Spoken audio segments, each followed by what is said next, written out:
to be back in Michigan.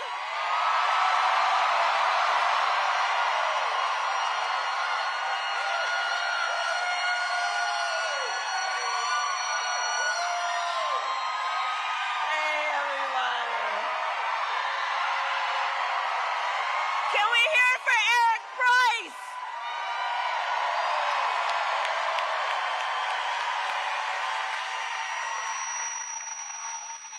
Oh, it's good to be back in Michigan. Thank you all so very much.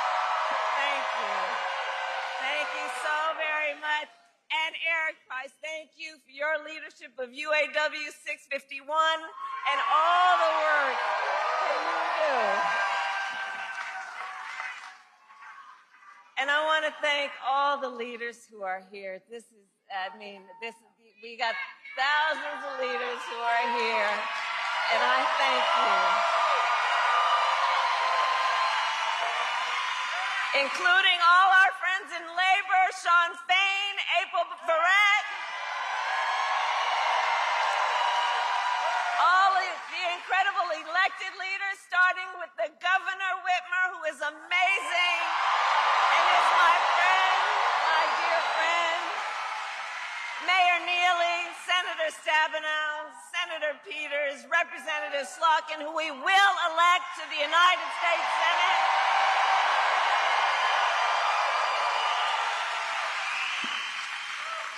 And did you all see Magic Johnson? Remember his number? 32. Today we got 32 days until the election.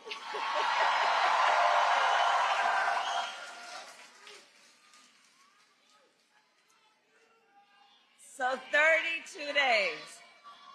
32 days. Okay, we got some business to do. All right. 32 days. And we know we will do it.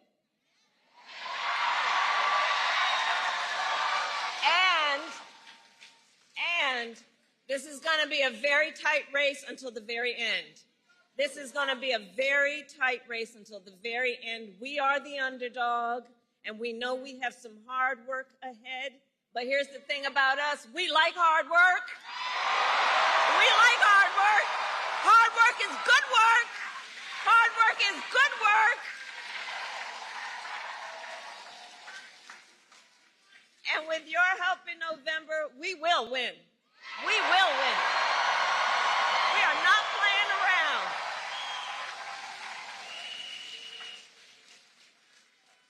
So listen, we know this election is about two very different visions for our nation.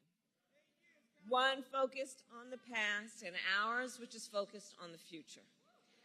We are fighting for a future where we tap into the ambitions and the aspirations of the American people and build what I call an opportunity economy so every American has an opportunity to own a home, build wealth, start a business.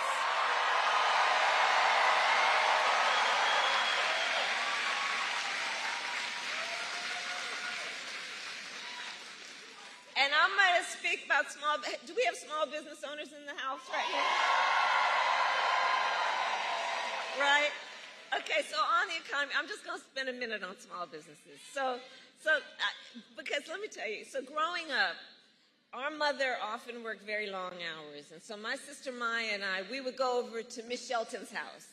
Miss Shelton was from Louisiana, and we called her our second mother. And Miss Shelton was a small business owner. And so from being a child, I know who our small business owners are. They are community leaders, civic leaders. They mentor. They hire locally. They build up the community. They are part of the fabric of the community.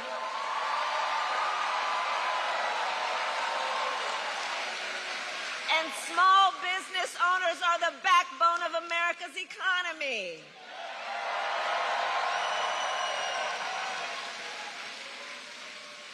So, in my plan to build an opportunity economy, one of the things I will do is raise the startup deduction from $5,000 to $50,000 to help entrepreneurs start small business. You heard Eric talk about it. We need to build more housing in America. You know, my mother saved up for years to buy our first home. I was a teenager by the time she saved up enough to do that. And right now we know there's a serious housing shortage in our country, and it is part of what is driving up costs. So we will cut the red tape and work with the private sector to build 3 million new homes and provide first-time home buyers with a $25,000 down payment assistance so you can just literally get your foot in the door and you'll handle the rest. We need to lower the cost of living. Look, our economy is making good progress. Just this morning, we got a solid jobs report, right?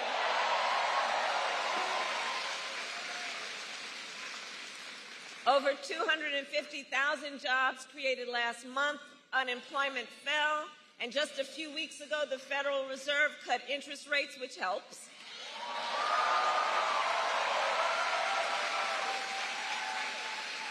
But there's still more we need to do. Prices for everyday things like groceries are still too high.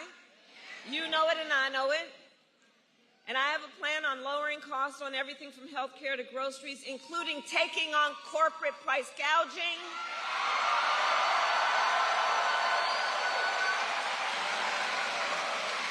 Because as Attorney General, I saw what happens where there are a few of them, not everybody, but those who take advantage of desperate people, in particular in the middle of an emergency, and there needs to be consequence.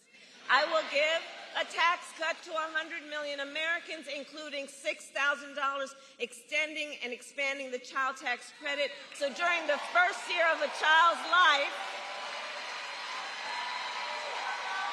young parents have the support they need to be able to buy a car seat, to buy a crib, to take care of their child during that first year of their life, knowing it's about setting them on a path to do everything they have a natural desire to do.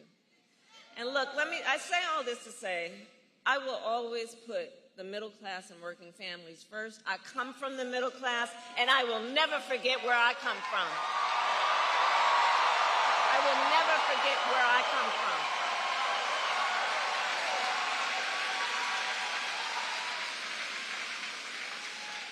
And we know we cannot have a strong middle class without American manufacturing. So over the last 3.5 years, we have brought manufacturing back to America, creating 730,000 manufacturing jobs. We announced the opening of more than 20 new auto plants in the United States. And we did it by investing in American industry and American workers.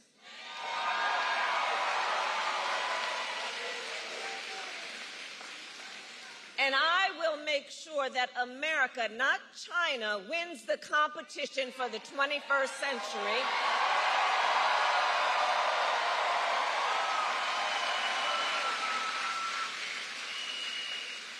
Which is why, under my plan, we will invest in the industries that built America, like steel, iron, and the great American auto industry. I see you, Sean.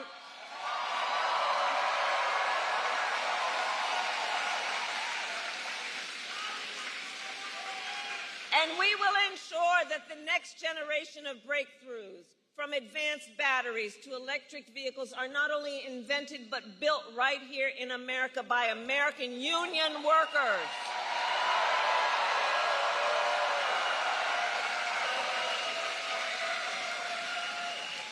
And Michigan, let us be clear, contrary to what my opponent is suggesting, I will never tell you what kind of car you have to drive. But here's what I will do. I will invest in communities like Flint.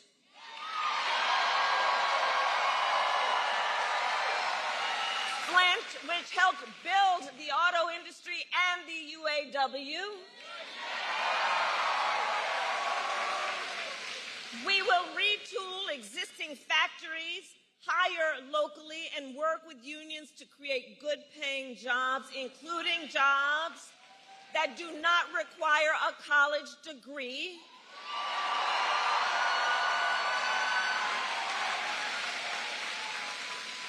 Because we understand a college degree is not the only measure of whether a worker has skills and experience to get the job done.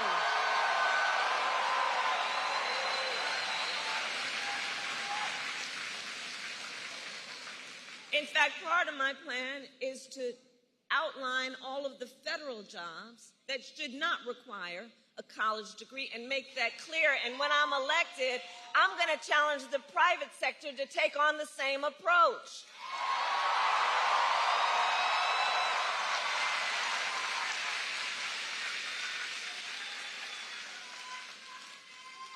And then there's Donald Trump.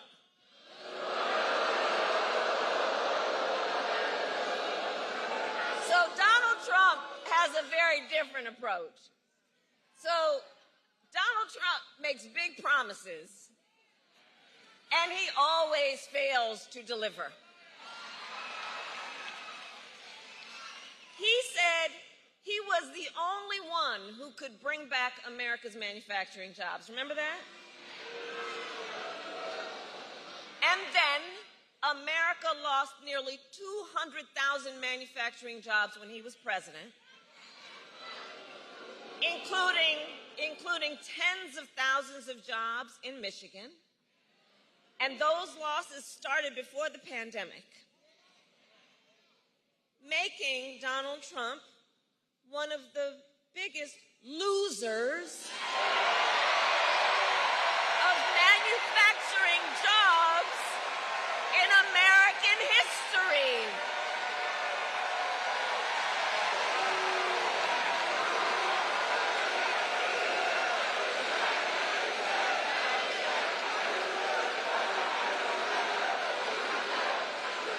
And his track record for the auto industry was a disaster.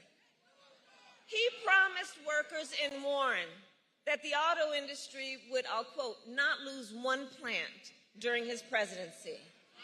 And then American automakers announced the closure of 6 auto plants when he was president. We need a medic over here. We need a medic over here. Right here.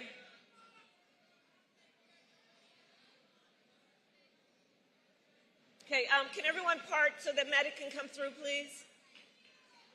Let's let the medic through.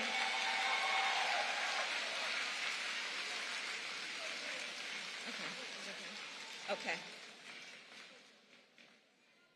Okay. He's okay. All right. We're good. We got each other. Good.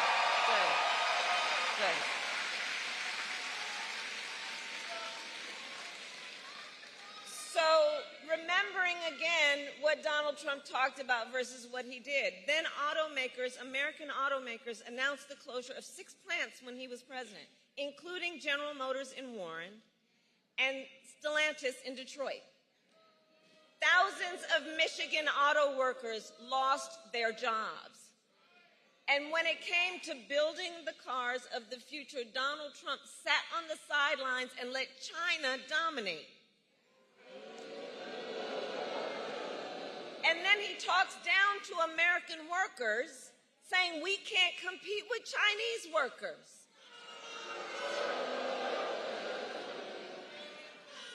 And make no mistake, Donald Trump is no friend of labor. He encouraged automakers to move their plants out of Michigan so they could pay their workers less. And when the UAW went on strike to demand higher wages that they deserved, Donald Trump went to a non-union shop, don't forget. And he attacked the UAW. And he said, striking and collective bargaining don't make, quote, a damn bit of difference. Remember how he's talked about striking workers, that you should fire them. That's how he talks about union labor. That's how he talks about workers. But Flint, we know, strong unions mean higher wages, better health care, and greater dignity for union members and for everyone.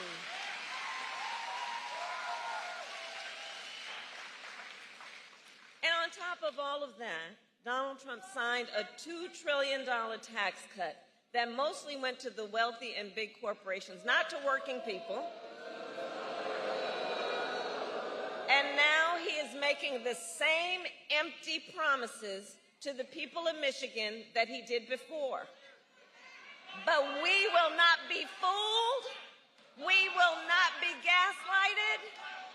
Donald Trump's track record is a disaster for working people.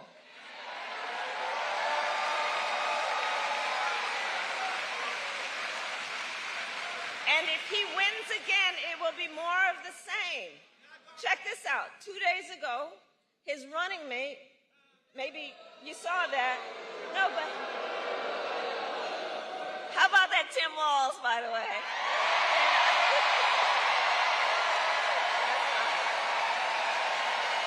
That's right. So 2 days ago, Donald Trump's running mate suggested that if Trump wins, he might let the Grand River Assembly plant in Lansing close down.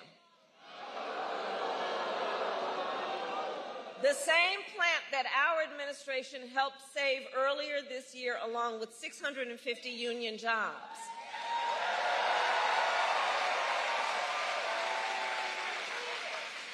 Michigan, we together fought hard for those jobs, and you deserve a president who won't put them at risk.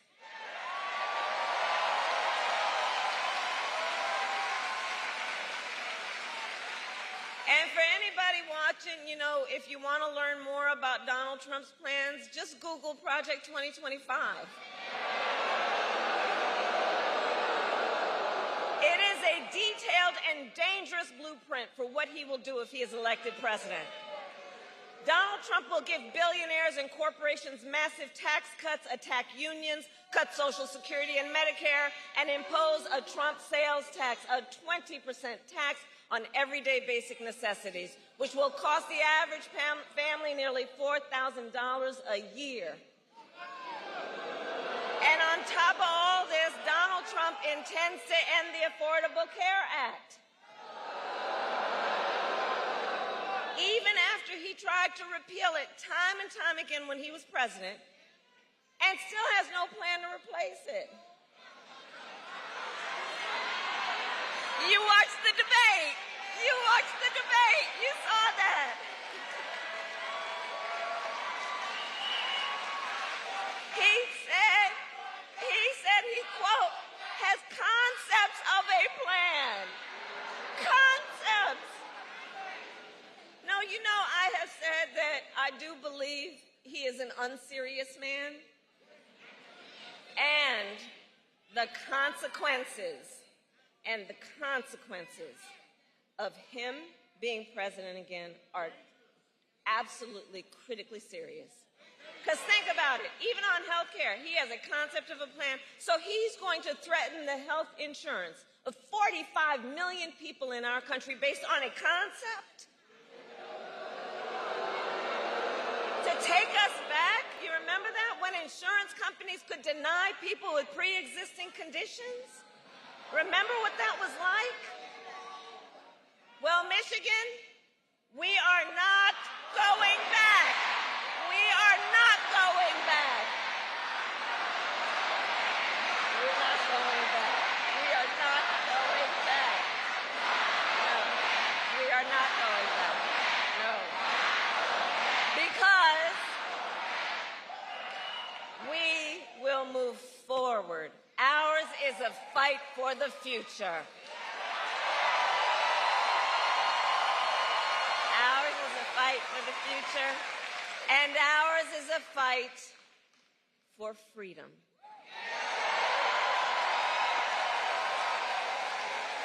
Like the fundamental freedom of a woman to make decisions about her own body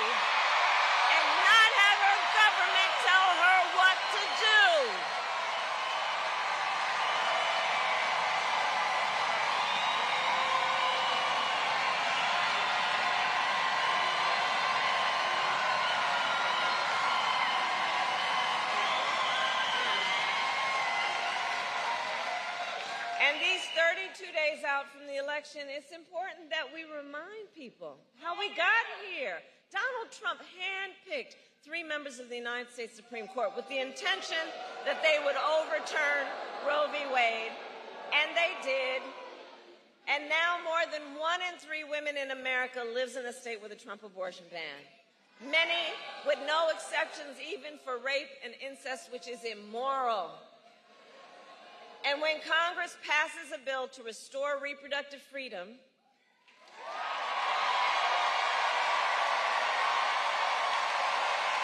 as President of the United States, I will proudly sign it into law. Proudly.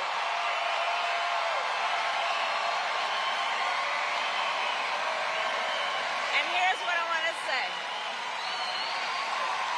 Look, and that's not our only battle. Across our nation, we are witnessing a full-on assault on other hard-fought, hard-won freedoms and rights, like the freedom to vote, the freedom to be safe from gun violence, the freedom to join a union,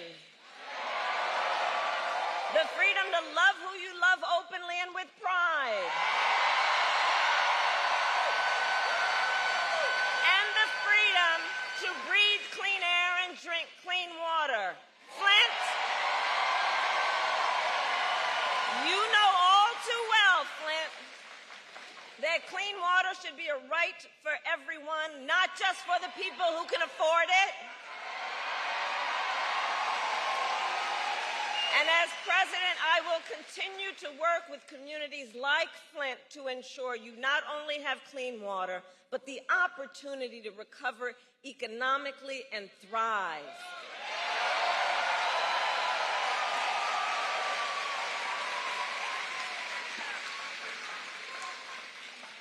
So, Michigan, it all comes down to this.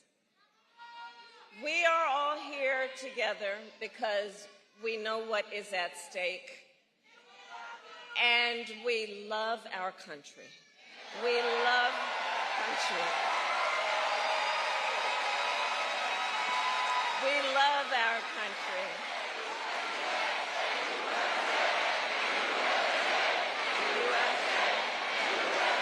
We love our country. And because we love our country, we know it is one of the highest forms of patriotism to then fight for the ideals of our country and to fight to realize the promise of America. That's what this is about. That's what this is about.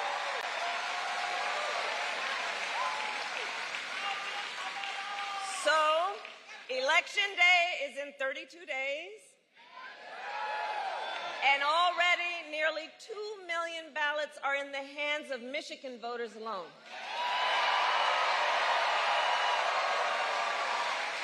So if you have received your ballot, please do not wait. Fill it out and return it today. Early voting starts statewide on October 26th.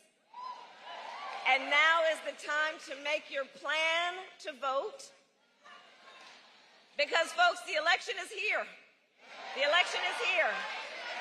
And we need to energize, organize, and mobilize. And remember, your vote is your voice, and your voice is your power. So, Flint, today I ask, are you ready to make your voices heard?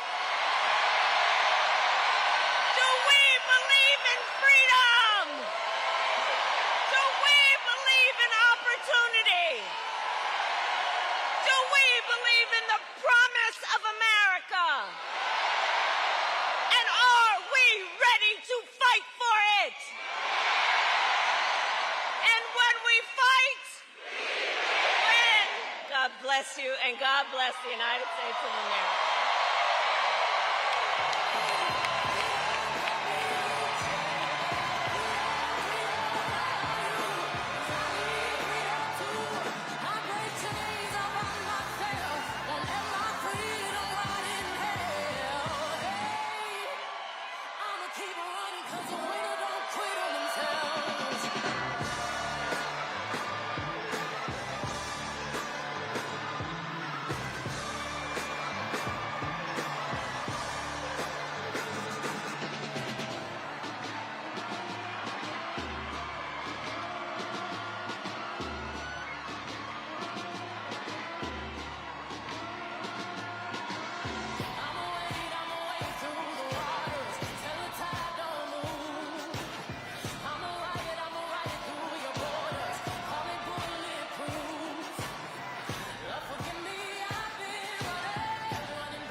his tears going